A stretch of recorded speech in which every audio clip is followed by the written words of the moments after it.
مفتی مبشر احمد ربانی Islamic scholar جس جانور کو خصی کیا گیا ہو تو کیا اس جانور کی قربانی لگے گی؟ تو یاد رکھو، نبی کریم صلی اللہ علیہ وسلم نے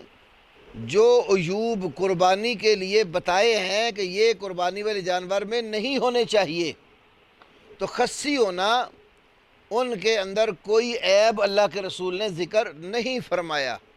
تو اس لیے خصی شدہ جانور کی قربانی بالکل صحیح اور جائز ہے۔ جو لوگ خصی شدہ جانور کی قربانی درست نہیں سمجھتے،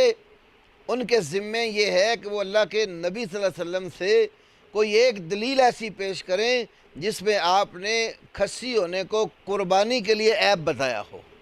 تو آپ نے خصی شدہ جانور کو قربانی کے لیے عیب قطعاً ذکر نہیں کیا،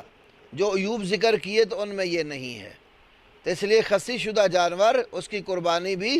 بالکل صحیح اور درست ہوتی ہے۔ اور اطباء کے مطابق تو خصی شدہ جانور کا گوشت بہت عمدہ اور نمایاں ہوتا ہے، اور وہ بکرا جو پیشاب پیتا ہے خصی شدہ نہیں ہوتا، اس کے مقابلے میں اس کا گوشت زیادہ اچھا ہوتا ہے۔